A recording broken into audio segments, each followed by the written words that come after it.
মধুস্মিতা এই আইডি থেকে আপনি লিখেছেন, আমার ছোট ভাই প্রতিবন্ধী, সে হাঁটাচলা করতে পারে না, কথা বলতে পারে না, সারাদিন কোলে অথবা শুয়ে থাকে। কিছু মানুষ বলছে ওকে সুন্নতে খাতনা করার জন্য, ও তো অসুস্থ, তার অনেক কষ্ট হবে, করণীয় কি? বোন সুস্মিতা, সুন্নতে খাতনা করা এটা নবীগণের সুন্নাত এবং আমাদের নবী সাল্লাল্লাহু আলাইহি ওয়াসাল্লামের গুরুত্বপূর্ণ সুন্নাত।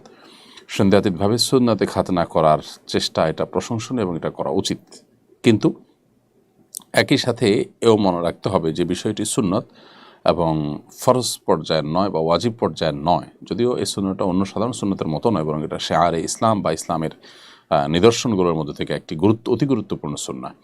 অতএব সাধারণ অবস্থাতে এটি যেমন আমল করা উচিত, কিন্তু কেউ অসুস্থ হলে, অপারগ হলে, কারোর জন্য কষ্টসাধ্য হলে তার জন্য এটি না করার সুযোগ আছে। এখন আপনার যে ছোট ভাই প্রতিবন্ধী বলেছেন, যদি তার জন্য খাতনা করানো কঠিন কষ্টসাধ্য হয় এবং এটা তার জন্য কষ্টকর হয় সীমাহীনভাবে, তাহলে সেক্ষেত্রে এটা না করলে কোনো গুনাহ হবে না ইনশাআল্লাহ তাআলা।